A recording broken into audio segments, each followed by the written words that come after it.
में कर रहे थे, मेडिकल मुकेश जी, थोड़ा बहुत मेडिकल के या इसके मेडिकल के जो हमारे भाव होते हैं या किस मेन भाव से हम रोग देखते हैं, कुछ जानते हैं? मैं थोड़ा सा रिवाइज। छठे आठवें से देखते हैं सर। जी, छठे आठवें भाव से देखते हैं रोग सर।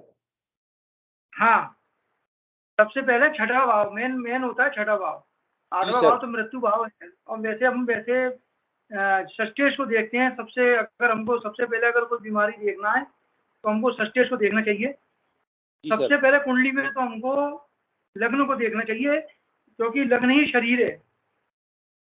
अगर हमारा शरीर मजबूत होगा तो रोग उतना ही कम होगा, और अगर रोग होगा भी तो रोग कुछ देर बाद चला जाएगा या पता नहीं पड़ेगा, हम उससे लड़ सकते हैं। अगर शरीर कमजोर है तो रोग, छोटा मोटा रोग भी होगा तो हम उससे लड़ नहीं पाएंगे। तो लग्न शरीर है। सबसे पहले किसी भी कुंडली को अगर हमको देखना है तो हमको सबसे पहले लग्न को देखना चाहिए। लग्न देखने से मतलब है, पहले हम लग्न देखें कि लग्न कई पाप ग्रहों के बीच में तो नहीं है। लग्नेश कहाँ गया है, लग्नेश की स्थिति क्या है, लग्नेश किस भाव में गया है, लग्न पर किन किन ग्रहों की दृष्टि पड़ रही है। अगर पाप ग्रहों की दृष्टि पड़ रही है तो लग्न खराब हो रही है। तो इस तरह सबसे पहले आप लग्नेश देखें, फिर षष्ठेश देखें, और फिर आप इसके बाद अष्टमेश और द्वादशेश भी देख सकते हैं फॉर मेडिकल पर्पस। फिर इसके बाद सबसे मुख्य चीज जो है, जो मैं आपको थोड़ा सा बताना चाह रहा हूँ, क्योंकि आप आज क्लास में नए हैं, हमको जो है हमेशा काल पुरुष की कुंडली होती है, उस काल पुरुष की कुंडली को दिमाग में रखना चाहिए जब भी हम मेडिकल एस्ट्रोलॉजी के पर्पस से कोई कुंडली देख रहे हैं। तो काल पुरुष कुंडली का मतलब क्या है? काल पुरुष की कुंडली बिल्कुल जैसी ये कुंडली सामने दिख रही है, ये आप इसको काल पुरुष की कुंडली मान सकते हैं, क्योंकि ये लग्न में मेष राशि से स्टार्ट है। तो जी काल सर। पुरुष की कुंडली भी यही होती है जो लग्न में मेष राशि से स्टार्ट है। ये बात अलग है कि इसमें ग्रह हैं, हम अगर ग्रह को छोड़ दें तो ये कालपुरुष की कुंडली है। तो सबसे पहले हमको कालपुरुष की कुंडली के अनुसार, और जिस जातक की कुंडली देख रहे हैं मेडिकल पर्पस के लिए, उसको उससे रिलेशन बनाना चाहिए कि कालपुरुष के कौन से भाव से इसका जातक का कौन सा भाव कमजोर है, कौन सा अच्छा है। जो भाव जी सर। कमजोर होगा, जिस भाव में कमजोरी होगी, कमजोर से मतलब वही वाली बात आ गई जैसे मैं लग्न के बारे में बात कर रहा था, जैसे लग्न कमजोर है या पाप आक्रांत है, तो उसी तरह से अगर भाव कमजोर है तो कोई ना कोई बीमारी जो कालपुरुष के भाव के अनुसार शरीर के जो अंग होते हैं उस अंग को प्रभावित करेगी। उदाहरण के तौर पर कालपुरुष के अनुसार हम पांचवें भाव को पेट से संबंधित भाव मानते हैं, पेट के आसपास का क्षेत्र मानते हैं। तो अगर किसी जातक का पंचम भाव कहीं ना कहीं से खराब हो रहा है, पंचम भाव पर पूर्व दृष्टि पड़ रही है, पंचम भाव पाप ग्रहों के आक्रांत में है, तो पंचमेश जो है खराब भाव में गया है। कई तरीके हैं उसको देखने के। तो अगर पंचम भाव खराब हो रहा है तो कालपुरुष के अनुसार जो शरीर का पेट वाला हिस्सा है वो बीमारी या उससे संबंधित बीमारी उस जातक को हो सकती है। इसके साथ ही पंचमेश देख लिया और कालपुरुष के अनुसार उसका भाव देख लिया, और फिर मेन उसकी हमने जो कुंडली में जो ग्रह बैठे हैं वहां पर इसका जो पंचमेश है कालपुरुष के अनुसार उसकी स्थिति क्या है, और जो कारक है पेट के लिए, जो कारक, जैसे अभी हमने पिछली क्लासेस में बताया है कि कौन कौन से ग्रह किन किन बीमारियों के कारक होते हैं। मेन मुख्य रूप से जैसे मान के चलिए सूर्य है, सूर्य हड्डियों का, आंखों का कारक है। चंद्रमा जितनी भी शीत से संबंधित बीमारियां हैं, चाहे इसको हम निमोनिया कहें, अस्थमा कहें, हैं, उनका कारक है। मंगल ब्लड से संबंधित बीमारियों का कारक है। तो ऐसे कई ग्रह जो जिसके कारक हैं, उनकी स्थिति उस कुंडली में कैसी है और वह कौन से भाव में बैठे हुए हैं, उनकी स्थिति कुंडली में अच्छी है कि खराब है, इन सारे विश्लेषण के आधार पर हम किसी भी व्यक्ति की कुंडली में उसका रोग देख सकते हैं। तो एक जनरल बेसिक था जिसके आधार पर हम किसी कुंडली को कैसे देखें। तो मैं समझता हूँ ये एक छोटा सा भेद है जो अभी निकला है, ज़्यादा नहीं निकला है। और बाकी ठीक है आप सर। हमारा वीडियो देख लेना, अगर कोई प्रॉब्लम आती तो पूछ लेना। जी सर। आज ठीक है। पिछली बार हमने ये कुंडली एक लगाई थी। इस कुंडली के आधार पर हम इसके प्रत्येक भाव का विश्लेषण करना चाहेंगे। पिछली बार मैंने आप लोगों से, अपने क्लास के साथियों से पूछा था कि कौन कौन सी इसमें बीमारी दिख रही है, समझ में आ रही है, किस जातक को कौन सी बीमारी हो सकती है। तो हमारे कई साथियों ने बहुत अच्छा विश्लेषण किया और 2-3 बीमारियां जो उन्होंने बताई वो वास्तव में इस जातक को लग रही। अब हम इसको विश्लेषण करके देखते हैं कि इसमें क्या क्या चीजें अच्छी हो, क्या खराब हो। देखिए, सबसे पहले ये जातक लंबे समय तक रोगग्रस्त रहेगा। इसका कारण क्या है? इसका जो बाधका पति है शनि, क्योंकि मेष राशि के लिए शनि जो बाधक होता है, तो शनि की जो दृष्टि है वो देखिए, आप कुंडली देखिए सामने, यहाँ पर शनि की दृष्टि लग्न पर पड़ रही है, 10वीं। जब कभी भी शनि की दृष्टि लग्न पर या जिस भाव पर पड़ती हो तो उससे संबंधित बीमारी, और जो बीमारी होगी वो लंबी भी हो सकती है, देर तक चलने वाली हो सकती है, जिसका इलाज मुश्किल हो सकता है। ऐसी बीमारी अगर शनि के प्रभाव में हो जाएगा, अगर शनि कहीं ना कहीं से अपनी दृष्टि से उसको देख रहा है, तो यहाँ पर लगन। शनि की दृष्टि जी जी सर। कुछ पूछ रहे हैं? नहीं सर, दृष्टि लगन पे होगी तो लंबी चलेगी बीमारी। ये हाँ हाँ, शनि का इन्वॉल्वमेंट हो जाएगा किसी भी जगह पर, या शनि वहां पर कोई रोग दे रहा होगा तो वो बीमारी लंबी वाली होगी। लंबी से मतलब है जिसका इलाज लंबा चलेगा। तो सबसे पहले जैसे मैंने भी बताया था कि हमको लग्न देखना चाहिए, लग्नेश देखना चाहिए। तो देखिए, सबसे पहले लग्न पर शनि की दृष्टि है, तो कहीं ना कहीं से इसने लग्न को कमजोर किया। तो जातक के लग्न पर दृष्टि पड़ने पर कहीं ना कहीं से जातक किसी न किसी रोग से ग्रसित रहेगा, कोई ना कोई बीमारी उसको लगेगी। इसी के साथ जो लग्नाधिपति है मंगल, वो नवम स्थान में क्रूर ग्रह राहु के साथ है। तो कहीं ना कहीं राहु के साथ इसका योग, और दोनों अग्नि तत्व राशियां हैं। तो राहु के साथ इसका रोग, मतलब राहु इन चीजों को और ज्यादा बढ़ा देता है। तो कहीं ना कहीं से राहु के साथ होने पर ये देह कष्ट और बढ़ सकता है, क्योंकि वो लग्नेश है और अष्टमेश भी है। क्योंकि हमको, अगर हम एक तरह से लग्नेश भी देख रहे हैं तो यहाँ पर मंगल, यहाँ पर अष्टमेश भी है। और जब अभी बात हुई थी कि रोग के संबंध में या शरीर के बीमारियों के संबंध में, मुख्य रूप पर खास तौर पर तो षष्ठेश और अष्टमेश का योगदान तो रहता ही रहता है। तो पहली दृष्टि में केवल एक बार कुंडली सामने आ गई और केवल एक कुंडली की केवल 2-3 चीजों को हमने लग्न का ही अध्ययन कर लिया, तो एक बात समझ में आ गई कि यह व्यक्ति रोग से ग्रसित होगा। कोई ना कोई ऐसा रोग लगेगा जो लंबे समय तक चलेगा और दीर्घकालिक रोग लग सकता है, ये ग्रसित रहेगा। अब हम एक एक भाव का विश्लेषण करते हैं, साथ में इसकी नवांश कुंडली भी बनी हुई है, क्योंकि हमको नवांश भी देखना चाहिए। अब देखिए, यहाँ पर नवांश में बृहस्पति के साथ मंगल के नवांश में होने से देह कष्ट योग थोड़ा कम हो जाता है। तो अभी नवांश देखने का मतलब क्या है? नवांश देखने का मतलब ये होता है कि हम उस ग्रह की प्योरिटी को और देख सकते हैं कि उसकी जो ग्रह की, मान लीजिए कोई कमजोरी है, वो कमजोरी और बढ़ी या कमजोरी कम हुई, या ग्रह की कोई अच्छाई है तो वो अच्छाई और बढ़ी या कुछ कम हुई। तो यहाँ हमने देखा कि जो लग्नेश और अष्टमेश मंगल है वो नवांश में बृहस्पति के साथ आ गया, वहां पर राहु के साथ था, और यहाँ पर बृहस्पति के साथ आ गया और साथ में ही स्वनवांश हो गया। तो इन चीजों के होने से जो देह कष्ट था वो थोड़ा कम हो जाता है। दूसरी बात, जो सूर्य का, अपने स्वास्थ्य का जो कारक है, तभी हमने पिछली क्लासों में पढ़ा था कि हम जो है स्वास्थ्य कारक के लिए मुख्य रूप से सूर्य को, चंद्रमा को देखते हैं। अगर पुरुष की कुंडली है तो सूर्य को देखते हैं, और अगर स्त्री की कुंडली है तो चंद्रमा को देखते हैं। तो यहाँ स्वास्थ्य का जो कारक है वह सूर्य जो है लग्न चार्ट में अष्टम भाव में है। और देखिए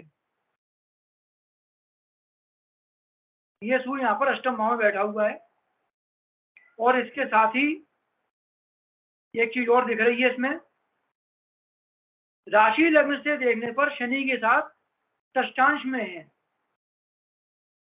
मतलब रोगांश में है। षष्ठांश मतलब रोगांश हो गया, तो यह जातक के बुरे स्वास्थ्य को प्रकट करता है। तो ये दो तीन चीजें और ज्यादा इसको बढ़ा रही हैं, बता रही हैं कि कहीं ना कहीं से जातक का शरीर रोगग्रस्त है।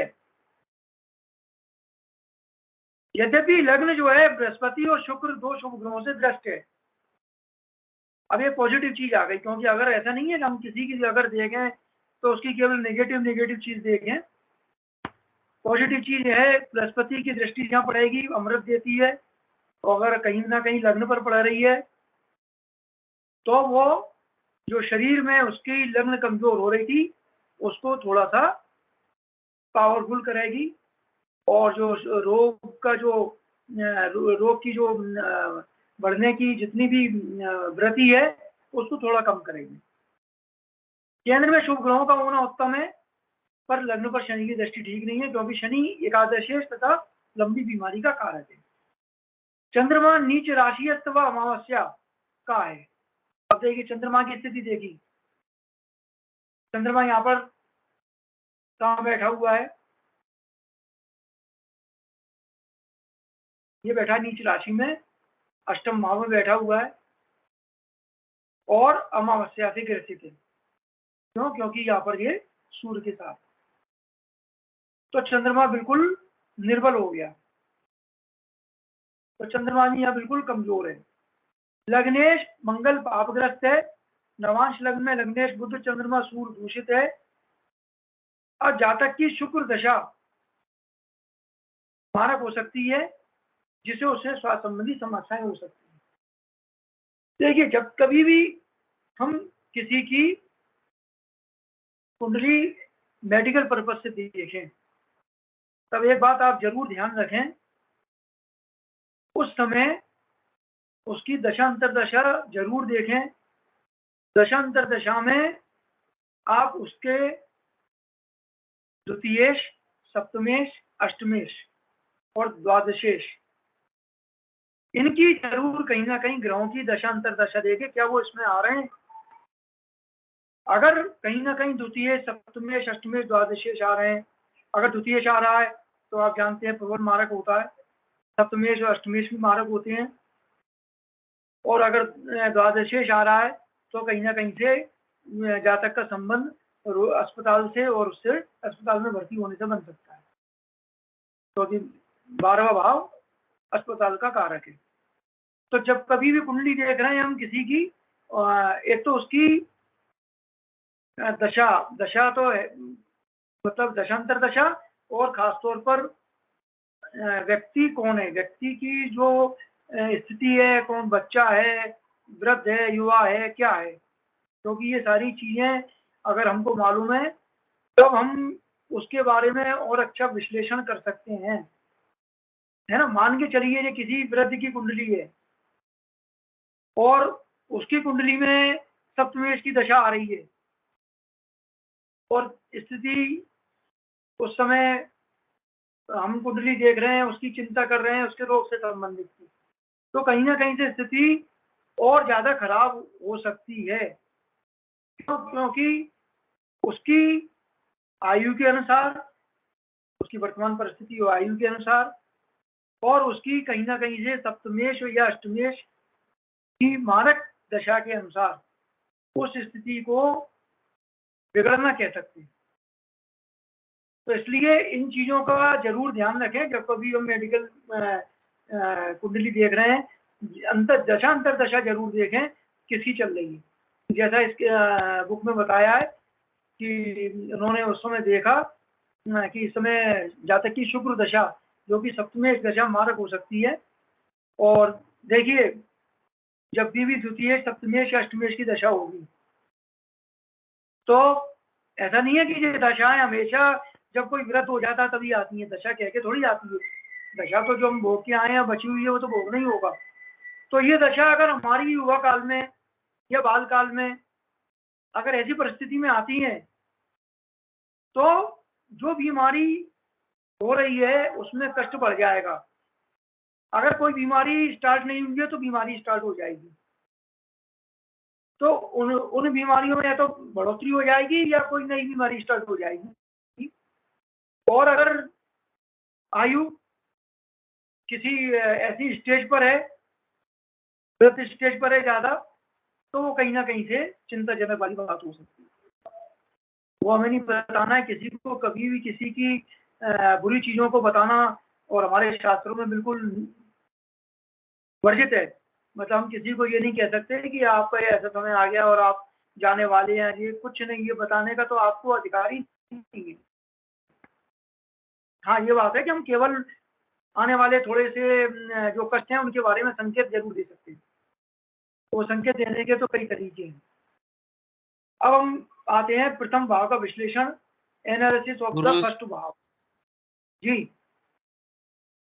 गुरुजी, इस कुंडली में, नवांश कुंडली में बृहस्पति मंगल के साथ बैठा है, सप्तमेश और षष्ठेश की भी तो युति है ना, जो लग्नेश है, मतलब ये एक तरह से ना, हाँ हाँ, ये ना देखिए, ये सप्तम में बैठा हुआ बृहस्पति और मंगल की युति है, तो इसीलिए तो अभी हमने बताया कि लग्न में जो राहु के साथ बैठा था तो जो थोड़ी खराब स्थिति थी वो यहाँ थोड़ी सुधर रही है, क्योंकि नवांश में स्थिति पता पड़ जाती है कि जो हम थोड़ी सी वहां पर विपरीत परिस्थिति देख के आए थे, यहाँ थोड़ी सुधरती दिख रही है बृहस्पति के साथ।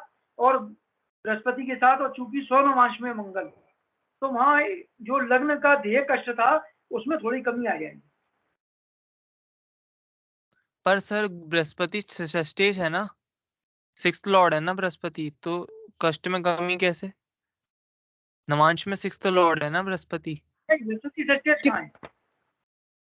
नवांश में, नवांश में, नवांश में नहीं देखा जाता। नहीं नहीं नहीं, अच्छा नवांश में कभी भी सिक्स लॉर्ड और एट्थ लॉर्ड नहीं देखा जाता। अच्छा हाँ, सिक्स लॉर्ड तो अपने को केवल कुंडली से ही देखना पड़ेगा, अपनी जातक की कुंडली है जो D1 से। अच्छा नवांश में केवल हम ग्रह की जो प्योरिटी है वो देखते हैं कि ग्रह की स्थिति वहां जाके कैसी हो गई।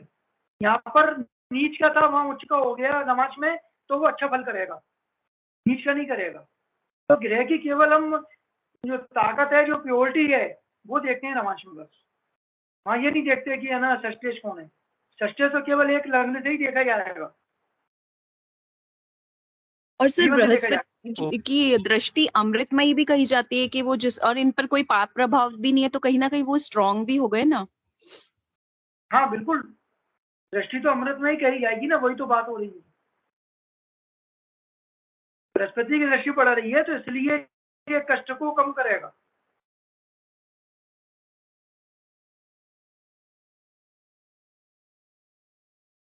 अब हम आते हैं इसके जैसे प्रथम भाव के विश्लेषण पर। सबसे पहले जब भाव का विश्लेषण कर रहे हैं तो कैसे करते हैं, आपने तो P2 में वैसे भी उसमें सूर्य जन्म पत्र के सूक्ष्म विश्लेषण में जो विश्लेषण वाला हमारा पेपर था उसमें भी पढ़ा होगा। एक एक भाव में भाव के जो भावेश है उसकी स्थिति क्या है ना, उन पर पड़ने वाली दृष्टियां। तो यहाँ पर लग्नेश मंगल जो कि राशि चक्र में भाग्यस्थान है, नवम स्थान में है, और बृहस्पति के साथ अपने नवांश में है, जो ये प्रदर्शित करता है कि जातक को सिर से संबंधित कोई समस्या नहीं होगी। अब यहाँ पर अपना पूरा ध्यान आप काल पुरुष की उस कुंडली पर लगा लें, काल पुरुष के उस चेहरे पर लगा लें, तो काल पुरुष के उस पूरे शरीर पर लगा लें, जहाँ हमने एक एक शरीर के बारे में डिटेल में पढ़ा था कि पहले भाव में शरीर का कौन सा अंग आता है, दूसरे में कौन सा आता है, तीसरे में कौन सा आता है, जिससे कि हम इसका विश्लेषण इस कुंडली के साथ कर सकें। तो यहाँ पर यह प्रदर्शित करता है कि जातक को सिर से संबंधित कोई समस्या नहीं होगी, पर लग्नेश मंगल के राहु के साथ होने के कारण उसके जीवन के विभिन्न क्षेत्रों में निराशा धोखा हो सकता है। लग्नेश मंगल धनु राशि स्थित तथा बृहस्पति लग्न से जो जातक के सिर तथा मस्तिष्क वाले भाग के ठीक ठाक होने की ओर संकेत करता है। तो जो जहाँ तक पहला भाव है उस भाव में कोई ऐसा पाप प्रभाव नहीं है, इसलिए ये भाव ठीक है। और जब हम इसे अपने कालपुरुष की कुंडली से जब हम उसको तुलना कर रहे हैं तो कालपुरुष की कुंडली में मेष राशि फोरहेड पर आती, सर का जो अपना ऊपरी हिस्सा है जिसे हम मस्तिष्क कहते हैं उस हिस्से पर आती है। तो मतलब इससे संबंधित जातक को कोई परेशानी नहीं आएगी। अब हम आते हैं द्वितीय भाव का विश्लेषण करते हैं। सेकेंड हाउस जो कि फेस को, चेहरे को निरूपित करता है। द्वितीय शुक्र सप्तम भाव में स्वक्षेत्री है, क्योंकि ये कुंडली भी एक कालपुरुष कुंडली जैसी है। तो यहाँ पर द्वितीय शुक्र हो गया। सप्तम भाव में स्वक्षेत्री है क्योंकि वहां पर वो शुक्र की राशि में बैठा है तथा बृहस्पति से दृष्ट होने के कारण अच्छे चेहरे होने का प्रदर्शित करता है। शुक्र राशि लग्न से नवांश में अष्टमांश में थे जातक को चश्मे का प्रयोग करना पड़ा। तो थोड़ा बहुत बस चूंकि हमने जब हम ग्रहों और बीमारी के बारे में पढ़ा था तो सूर्य, चंद्रमा और शुक्र इन तीन को हमने चेहरे के अपने आंखों के रूप में देखा था। ये कारक हैं। आंखों की बीमारी इन तीन ग्रहों के वजह से होती है। तो बाकी सेकंड हाउस, सेकंड भाव बिल्कुल सही है। तो जो चेहरे से संबंधित कोई इसको परेशानी नहीं होगी, लेकिन थोड़ी बहुत दिक्कत जो हुई है वो केवल चश्मे का प्रयोग करना पड़ा। अब हम आते तृतीय भाव का विश्लेषण करते हैं। तृतीय भाव में क्रूर ग्रह बुध स्थित है तथा तृतीय बुध अष्टम में है। तृतीय बुध का अष्टमस्थ होना खराब नहीं है, पर नीच चंद्रमा सूर्य से युति के कारण बुध खराब हो गया है। इसलिए शुक्र बुध दशा में जातक को गले की समस्या हुई। तीसरा भाव वही कालपुरुष की बात आ जाए तो गले का पार्ट है, गले से संबंधित। बुध भी वाणी का, जब हमने कारक की बात हुई थी तो बुध को वाणी के कारक और गले से संबंधित या गले की आवाज उसके लिए देखा था। जब हमने बात की थी कि बुध अगर अच्छा होता है तो अच्छा गायक, अच्छा कलाकार और अच्छा वक्ता बनाता है, और बुध जब खराब होता है तो कहीं ना कहीं से उसको जातक की वाणी में खराबी, चाहे वो तुतलाता हो, अकलाता हो। तो यहाँ चूंकि बुध की स्थिति थोड़ी खराब है तो शुक्र और बुध की दशा में जातक को गले की समस्या हुई। तो दशा भी देखिए आप, यहाँ पर जब बुध की अंतरदशा आई तब उसको गले की प्रॉब्लम हुई। अब दशानाथ शुक्र से एक चीज और जो कि बहुत महत्वपूर्ण है कि हमको एक बार जो जिसकी दशा चल रही है, जो मुख्य दशा, जो दशानाथ है ना, महादशा जिसकी है, उससे भी देखना चाहिए कि उससे जिस पार्ट को हम देख रहे हैं वहां पर कौन है। तो दशानाथ शुक्र से तृतीय भाव पर मंगल केतु है। क्योंकि अगर हम दशानाथ शुक्र से देखें, क्योंकि जब देखिए शुक्र की ये शुक्र, तो दशानाथ शुक्र से ये तृतीय भाव, क्योंकि यहाँ से चलेंगे हम 7, 8, 9, ये तृतीय भाव आ गया। तो यहाँ पर दशानाथ शुक्र से तीसरे भाव पर आ रहे हैं मंगल और राहु। तो दोनों तरह से अगर हमने देखा, विश्लेषण किया, तो जातक को पता पड़ा कि उसको उस समय जातक को गले की समस्या हुई। इस दशा में जातक को गले की परेशानी हुई। बुध यहाँ पर वृश्चिक राशि में है और वृश्चिक का स्वामी मंगल जो कि नवम भाव में है। अतः गला पूर्ण रूप से खराब नहीं हुआ, पर राहु से युति के कारण गले की परेशानी हुई। तृतीय की बुध व राहु के साथ युति होने से गले की परेशानी होती है। तृतीय भाव और मंगल की दृष्टि महत्वपूर्ण भूमिका निभाती है। तो इतनी मतलब जो दो भाव हमने देखे थे, दोनों भाव में कोई परेशानी नहीं थी, लेकिन जब तृतीय भाव का विश्लेषण किया तो हमको जातक को गले की समस्या नजर आई। अब जब हम कुंडली देखते हैं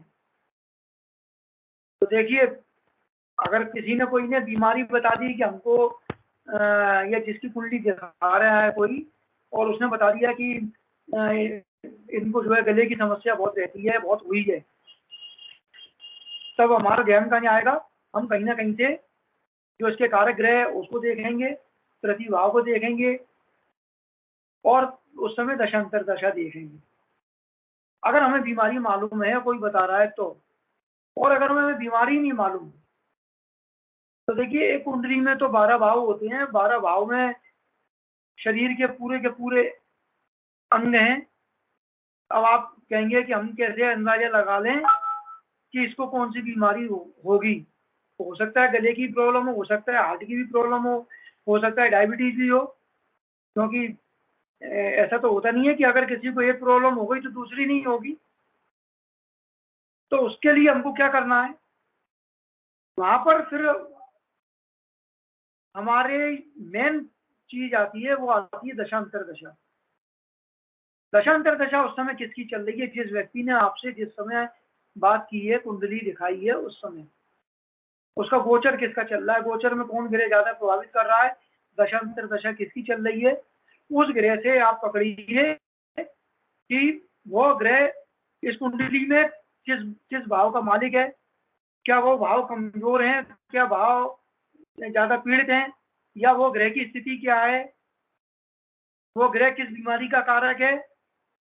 तब आप कह सकते हैं कि हाँ इस पीरियड में अभी वर्तमान में आपको ये समस्या हो सकती है, या कुछ समय वो पूर्व समय निकल चुका हो तो हम कह सकते हैं कि कुछ समय पूर्व आपको ये बीमारी हुई होगी, या आगे आने वाली समस्या दिख रही है कि जिसका गोचर उस समय के दशा पीरियड ऐसा आ रहा है, तो अंदाजा लगा सकते हैं कि आपको इस समय थोड़ा सचेत रहना होगा, आपको इस तरह की प्रॉब्लम हो सकती है।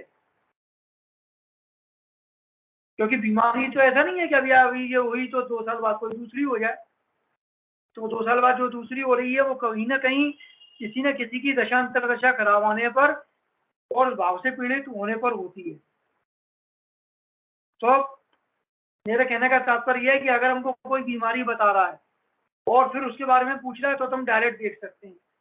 अगर कोई बीमारी नहीं बता रहा और केवल वैसे ही हमको देखना है तो हमको पकड़ने उसको बीमारी को देखने का केवल और केवल एक ही तरीका है, हम पहले उसके सबसे पहले तो जन्म जो उसकी कुंडली है मेन उसको ही देखें कि वास्तव में वो बीमार है या नहीं है। अगर मान लीजिए लग्नेश की स्थिति कैसी है जैसा भी हमने इसमें देखा, और अगर बीमार है तो बीमारी इसको बड़ी है, छोटी है, लंबी है, कैसी है ना। उसके बाद फिर दशांतर दशा देखें, उससे फिर बीमारी पकड़ें कि बीमारी कौन से भाव से रिलेटेड हो सकती है। अब आता है चतुर्थ भाव का विश्लेषण। चतुर्थ स्थान में यहाँ पर इसके जो बाधिकापति है शनि वो स्थित है, क्योंकि शनि मेष लगने के लिए बाधिकापति होता है। और जो बाधिकापति होगा, जैसे जो ग्रह योग कारक होगा तो अपनी दशांतर दशा में व्यक्ति को जरूर फायदा देगा, और जो ग्रह बाधिकापति होगा वो अपनी दशांतर दशा में जरूर कष्ट देगा।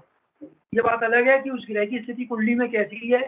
अगर कुंडली में उसकी स्थिति ज्यादा खराब है तो मानी माता अगर बाधिकापति है तो और खराब करेगा, और कुंडली में अगर स्थिति अच्छी है तो कुछ इतने कष्ट नहीं मिलेंगे, लेकिन थोड़े बहुत तो अपने जो उसको पदवी मिली है उस पदवी का तो जरूर उपयोग करेगा। तो यहाँ पर चतुर्थ स्थान में जो बाधिकापति शनि है, यह चतुर्थ शनि अष्टम स्थान में नीच का है, और हृदय का कारक सूर्य चंद्रमा के साथ दुख स्थान में, और चतुर्थ भाव मंगल द्वारा दृष्ट है। आप एक बार कुंडली और देख लें, क्योंकि जिन भाव में कोई कमी नहीं है वो तो हमने देख लिए, चलो इनमें कोई दिक्कत नहीं है, लेकिन जब मेन बात आ रही है चतुर्थ स्थान की, हमने कालपुरुष की कुंडली को सीखते समय, कालपुरुष को देखते समय देखा था कि कालपुरुष के अनुसार शरीर का जो हृदय का पार्ट है वो कुछ हिस्सा हृदय का चौथे भाव में और कुछ हिस्सा पंचम भाव में आता है। सूर्य चंद्रमा और मंगल जो कि इसके मेन कारक हैं, अगर इनका रिलेशन बन जाए तो जातक हृदय रोग से पीड़ित हो सकता है। तो देखिए चतुर्थेश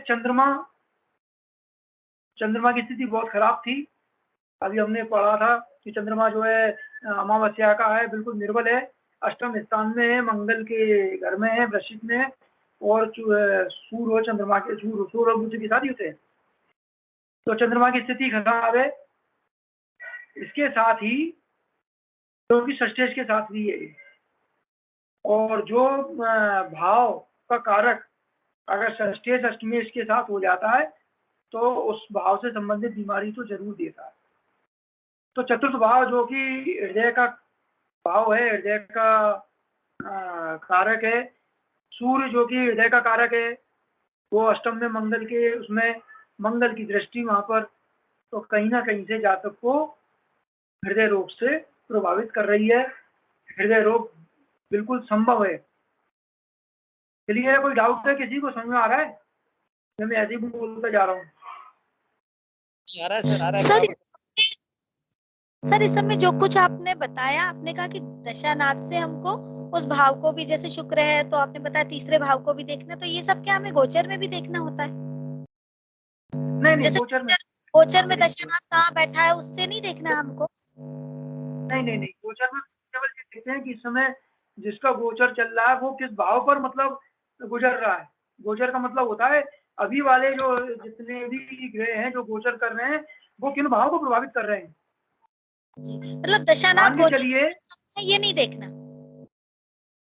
नहीं, केवल दशानाथ से देखना है। गोचर तो ये देखना है, मान के चलिए जिस समय जो कुंडली, मान लिए ये जैसे भी दशा चल रही थी और उस समय गोचर में कहीं ना कहीं मंगल यहाँ से गुजर रहा हो, चौथे भाव से, है ना। मान लीजिए मंगल उस समय यहाँ पर कर्क राशि में हो, कर्क राशि से गुजरा गोचर में, तो वो कहीं ना कहीं से उस समय ऑपरेशन करा देगा।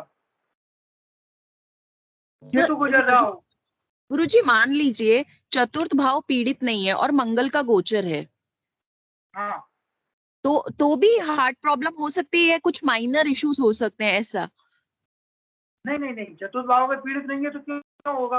हाँ वही। अच्छा एक बात और गुरुजी, आपने बोला जैसे नॉर्मली ये पूछा जाता है कि कब मुझे बीमारी हो सकती है कौन सी, तो क्या हमें हर भाव का देखना है दशानाथ से, कि मान लीजिए दशानाथ से दूसरा भाव कैसा है, दशानाथ से तीसरा भाव कैसा है, ऐसे नहीं, हर नहीं, किसी को कब बीमारी, मैंने कहा ना सबसे बेस्ट तरीका है हम उसका उस समय का दशांतर दशा देखें, केवल दशांतर दशा देखें, और वो दशांतर दशा अगर जिस भाव से रिलेटेड होगी, मान के चलिए मैंने यहाँ पर इसकी शुक्र की मदशा चल रही थी और शुक्र यहाँ पर द्वितीयेश भी है और सप्तमेश भी है, तो मतलब मारक है, दोनों प्रबल मारक है। प्रबल मारक है जी, मारक बिल्कुल होता है, सप्तमेश मारक होता है ना। तो दशा तंत्र जी। दशा तो खराब हो गई। अगर ये व्यक्ति कोई युवा है, तो अगर यही कुंडली हो और मान लीजिए इसकी जिस समय इसने कुंडली दिखा रहा है उस समय ये युवा स्थिति में हो, 40-45 का हो, तो इसको हार्ट की प्रॉब्लम या हार्ट की बीमारी उस समय हो सकती है, या ये गले की समस्या हो सकती है, प्रारंभ हो सकती है। क्यों? क्योंकि यहाँ पर उस समय शुक्र की महादशा चल रही है और चूंकि मारक इस समय काम नहीं करेगा। मारक, मैंने कहा ना, मारक केवल उस समय ज्यादा काम करता है जब अगर कोई ऐसी स्थिति है, वृद्ध है, तो मारक का मतलब होता है कायदे से देखिए, या तो वो कष्ट देगा बहुत, या कोई नई बीमारी स्टार्ट करवा देगा, या कोई पुरानी बीमारी होगी उस बीमारी को और बढ़वा देगा मारक की जब दशांतर दशा आएगी। और अगर हम उस स्थिति में देखें जब वो वृद्ध है कोई, तो जरूर उसको कहीं ना कहीं से उसकी जो जीवन है उसमें कहीं ना कहीं से खतरनाक हो सकता है। तो अगर हमको देखना है कि वो पूछ रहा है कब होगी, तो सबसे बेस्ट तरीका है आप उस समय उसकी दशांतर दशा देख लें। या ऐसा हो सकता है कि मान लीजिए इसी कुंडली की मैं बात करूं कि चंद्रमा की किसी की दशा आने वाली हो 1-8 महीने बाद या 2 महीने बाद, चंद्रमा की महादशा स्टार्ट होने वाली है ना, और चंद्रमा में कहीं ना कहीं से सूर्य का या मंगल का अंतरदशा आने वाली है, तब हम आप उसको कह सकते हैं कि आप अगर आपको कोई हार्ट की प्रॉब्लम नहीं है तो आप सचेत रहना, अगर है तो भी सचेत रहना, क्योंकि इस पीरियड में आपको हार्ट से संबंधित समस्या हो सकती है। ओके ओके गुरुजी। क्योंकि यहाँ चतुर्थेश की उस समय दशांतर दशा देखें आप, उस समय चतुर्थेश यहाँ पर इसका हार्ट का कारक हो रहा है, और कहीं ना कहीं से सूर्य अगर बीच में आ गया है ना, चंद्रमा तो है ही, मंगल भी अगर आ जाए तो आप उसको सचेत कर सकते हैं कि आप हार्ट के प्रति इस समय सचेत रहना। क्लियर है? जी जी, हाँ जी हाँ जी। और कोई डाउट किसी को? गुरुजी, जी आपने एक चीज कही थी कि मतलब जो बाधकेश होते हैं वो रोग देने में सहायक होता है, जैसे इस कुंडली में शनि। मतलब देखिए, बाधिकापति कोई रोग से मतलब में ही नहीं होता। बाधिकापति तो कुंडली में जितने भी अपने कोई अड़चने हैं उनमें हमेशा रोल अदा करेगा। अगर हम यहाँ मेडिकल की बात कर रहे हैं तो वो कहीं ना कहीं से रोग बढ़ाएगा अपनी दशा में, अंतर दशा में, जब कभी भी वो आएगा तो वो रोग बढ़ा देगा। सर एक उदाहरण के लिए लेते हैं, जैसे स्थिर लगन में नवम भाव का स्वामी होता है बाधकेश, जैसे सिंह लगन में मंगल बाधकेश बनेंगे, ठीक है? तो वो तो योग कारक भी है, तो वो कैसे रोग को बढ़ाएगा? योग कारक ग्रह को तो अच्छा फल देना चाहिए। देखिए, योग कारक में रोग का कोई काम नहीं होता। योग कारक में क्या काम होता है? आप अगर किसी कुंडली में ऐसे योग कारक देखेंगे तो क्या देखेंगे या क्या बताएंगे उसको? योग कारक क्या काम कर सकता है और बाधिकापति क्या काम कर सकता है? योग कारक अच्छे फल देने को बाध्य है, और बाधकापति वो परेशानी देता है व्यक्ति को, बाधा बाधा हाँ, क्रिएट ठीक है। करता है, प्रॉब्लम अब क्रिएट करता है। हाँ, अब अगर एक ही चीज के दो मालिक हो गए, आपका कहने का तात्पर्य है कि वो योग कारक भी है और बाधिकेश भी है। एक ही चीज के मान लीजिए दो मालिक हो गए, है ना? यही कहना चाह रहे हो ना? जी। तो एक ही चीज के दो बाधकेश मालिक भी। हो गए, इसका मतलब क्या हुआ? एक ही चीज के दो मालिक हो गए मतलब वो वहां पर अगर वो बाधिकेश भी हो रहा है और रोग का मान ले रोग के समस्या भी है, तो कहीं ना कहीं से उसके प्रभाव में थोड़ी सी कमी ला देगा। जैसे हमने अभी देखा कि नवांश में वो चला गया, मंगल सौ नवांश में चला गया, तो मंगल जो वहां खराब हो रहा था लग्न में राहु के साथ, वो वहां पर थोड़ा सा उसके बीमारी में, उसके देह कष्ट में कमी लाएगा। इसी प्रकार से अगर वो योग कारक भी है और बाधिकेश भी है, तो जो उसके प्रभाव हैं बाधिक वाले, उनमें थोड़ी कमी आ जाएगी, लेकिन लाएगा जरूर, कष्ट देगा लेकिन कमी कर देगा।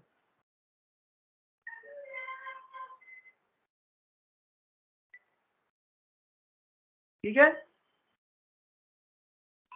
जी जी जी गुरु जी, समझ गया।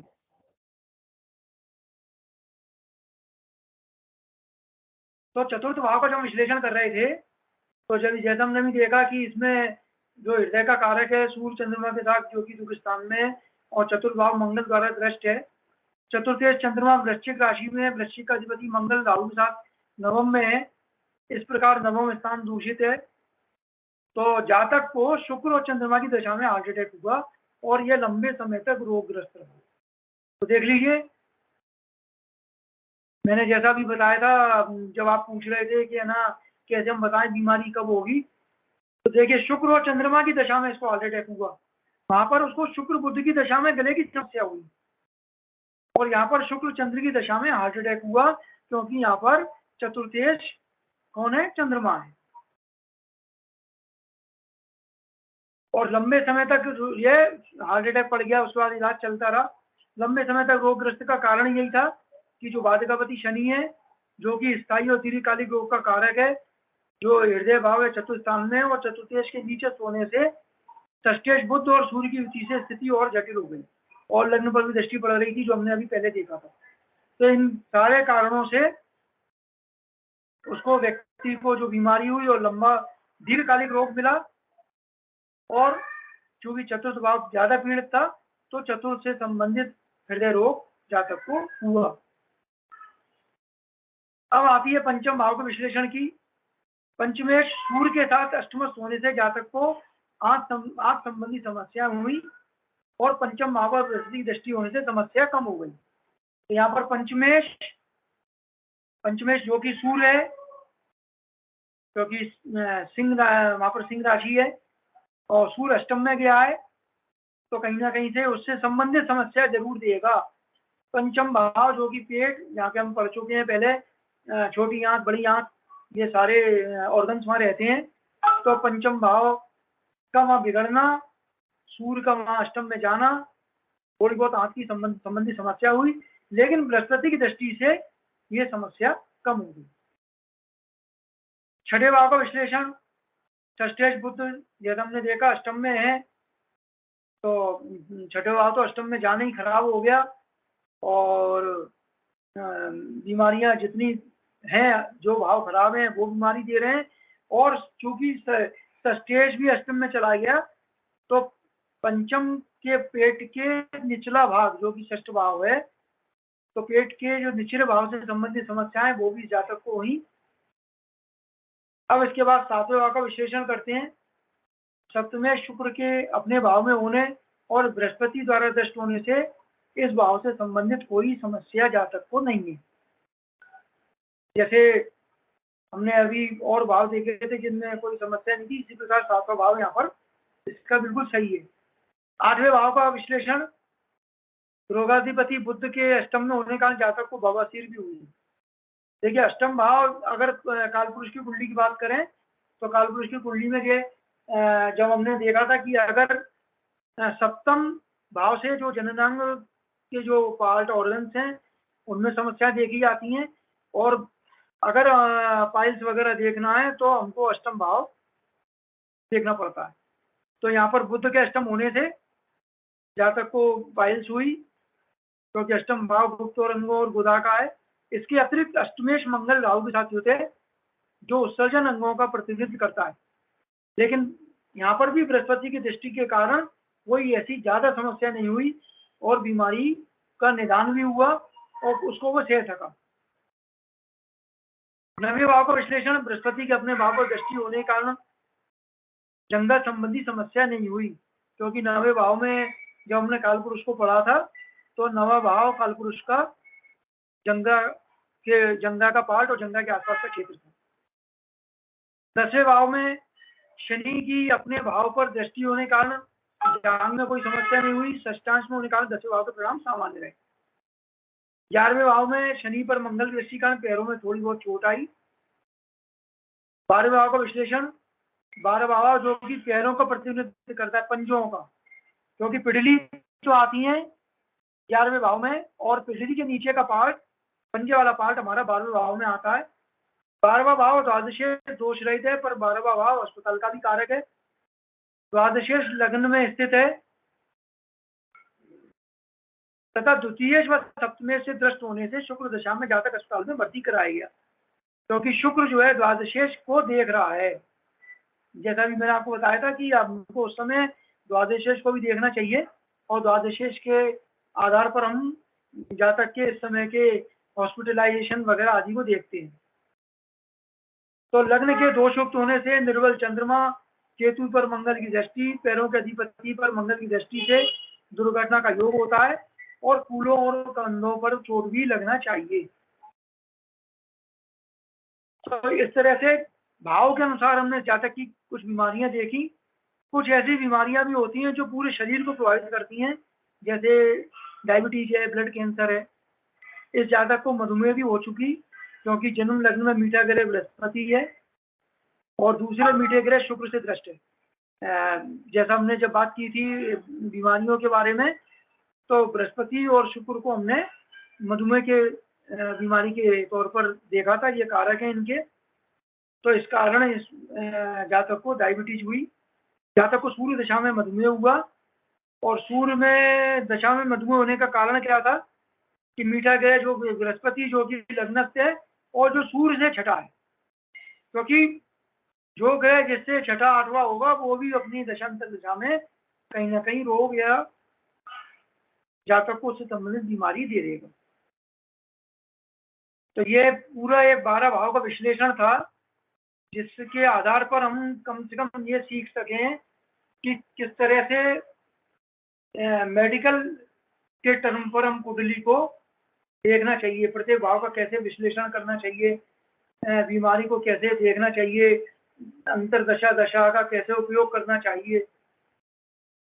तो मैं समझता हूँ कि आप लोगों को समझ में आया होगा। फिर भी कोई डाउट है तो आप पूछ लें। सर मार्केश यदि अपने ही भाव को देख रहा हो तो भी अपनी दशा अंतरदशा में उतने ही कष्ट देता है क्या? हाँ बिल्कुल देख। जैसे अभी धनु लगने की कुंडली, मेरी खुद की धनु लगने की कुंडली है, तो शनि मार्केश हो गए द्वितीय भाव से, मार्केश हो गए, और मार्केश अभी अंतरदशा में है लेकिन अष्टम में बैठकर द्वितीय भाव को देख भी रहे हैं, लेकिन गले से संबंधित बड़ी प्रॉब्लम हो रही है, टॉन्सिल्स वगैरह बढ़ रहे हैं। हो रही है ना? जी। हाँ, तो जब द्वितीय को देख रहा है तो गले से संबंधित होगी। तो मतलब मार्केश जब अपने ही भाव को मार्केश देख रहा है तो कष्ट कम होना चाहिए या उतना ही परेशान शनि दशा में रहें? और शनि की दृष्टि अच्छी कहाँ होती है, भले ही अपने को देख रहा हो। ठीक है सर। शनि है ना मार्केश? हाँ जी, सेकंड में मकर राशि आ रही है, धनु लगने की कुंडली है। हाँ हाँ, शनि मार्केश होगा, लेकिन शनि वहां पर तृतीयेश भी है जी। ना, द्वितीयेश भी है, तृतीयेश भी है, इसलिए उसने गले से संबंधित समस्या दे रहा है। ये बात अलग है। बुध की स्थिति कहाँ पर है?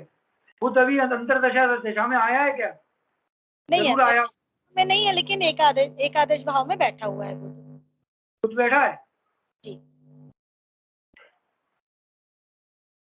बुध एकादश में बैठा है। जी। हाँ, तो वो भी शुक्र के घर में बैठा है ना। जी। तो देखिए, भले ही शनि अपने घर को देख रहा हो, भले ही आप कह रही हैं मार्केश होके देख रहा हो, लेकिन दृष्टि तो भले शनि की है ना। थोड़ा बहुत फायदा वो थोड़ा बहुत जरूर उसको कम कर देगा, क्योंकि अपने घर को देख रहा है, ये बात अलग है। लेकिन मैंने बताया ना कि हमको अपने उस समय की स्थिति, उस समय की एज और उस समय के पीरियड को देखना चाहिए। तो चूंकि स्थिति इस समय की जो भी स्थिति है एज के अनुसार, उससे संबंधित वो बीमारी जो परेशानी जरूर देगा। मतलब अपनी अंतरदशा में वो अपने से संबंधित दोनों ही भावों, जैसे वो द्वितीयेश भी हो गया, तृतीयेश भी हो गया, हाँ, दोनों ही बिल्कुल भावों बिल्कुल, से संबंधित कष्ट दोनों ही थोड़े। भावों से संबंधित परेशानी और बीमारी दे सकता है।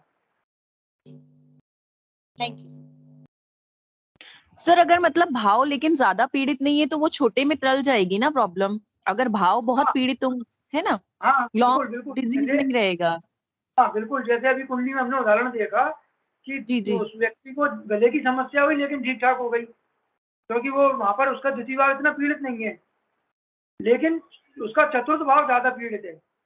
वो जब शुक्र और चंद्रमा की अंतर दशा आई तो वहां पर उसको उसने हार्ट अटैक दे दिया। ये चीज यही क्लियर हो रही है।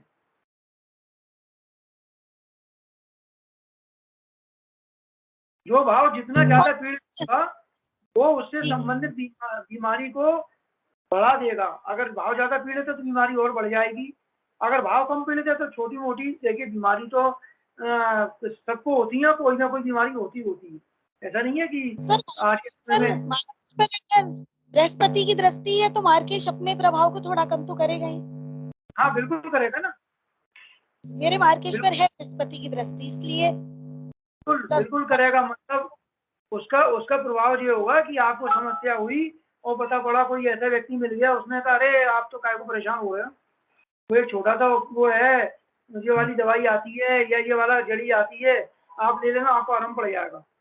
और वही होगा, वो तुरंत आप लोगे, क्योंकि वहाँ बृहस्पति, देखिए जिसको जो काम करना है वो काम करने से कोई रोक नहीं सकता। जो ग्रह हैं वो अपना काम करेंगे। अगर खराब ग्रह है, पापी ग्रह है, तो अपनी दशांतर दशा में अगर उसको कष्ट देना वो देगा। लेकिन अगर साथ में ही कोई दूसरा पावरफुल ग्रह जो अच्छा करना चाह रहा है, अगर उसकी दृष्टि कहीं ना कहीं पड़ रही है, तो वो उस कमी को जरूर कम करेगा। आपको उसका मार्ग बताएगा, उसको ठीक होने का तरीका बताएगा, आपको माध्यम मिलेगा। जी सर, बस इतना डिस्कस करने का ये मतलब था कि जब कोई भी चीज पढ़कर हम अपने ऊपर अप्लाई करते हैं तो हमें वो चीज बहुत ज्यादा अच्छी तरह समझ में आती है, क्योंकि हम अपने आप को तो जी ही रहे हो। लेकिन लेकिन अपने ऊपर ज्यादा अप्लाई मत करा करो, किसी दूसरे पे अपनी जान पहचान वाले पे कर लो। अपनी कुंडली स्वयं पे अप्लाई नहीं करना चाहिए। जी जी सर, ठीक है। ठीक है, ये बात अलग है कि आपने आज जो पढ़ा उसका प्रैक्टिकल भी सामने समझ में आ गया। जी सर, बस वही वो पढ़ने का ये अपने ऊपर लगाने का ये मकसद था कि वही चीजें जो आप पढ़ा रहे थे एक्चुअली चल रही है, मार्केश अंतरदशा में है, तो मुझे उस चीज को रिलेट करने में थोड़ी आसानी होगी। बिल्कुल बिल्कुल, ये बात सही है। सर कोई किताब चलिए, होगी इस पे? सर जी किताब मेडिकल एस्ट्रोलॉजी पे? एमओके जी, किताब? सर कोई किताब? जी सर। हाँ, आप मैं ग्रुप में डलिए, नहीं तो दोबारा उसको टेलीग्राम कर दूंगा। और आप जो है उनको जो हमारा नंबर है, गुरुजी से बात हुई थी, उनको आप बता देना, तो ऑर्डर कर देंगे तो आपके घर पर ही आ जाएंगे। ओके सर, ठीक है ठीक है ठीक है सर, ठीक है। दिल्ली से आती हैं, तो दिल्ली आप जो जो अपने आप प्रिस्क्राइब बुक हैं जो चल रही हैं आईकास की, आप जी। ऑर्डर कर देंगे तो वो आपके घर के एड्रेस पर आ जाएंगे। सर मेडिकल वाली तो चाहिए, बाकी तो मेरे पास है सर।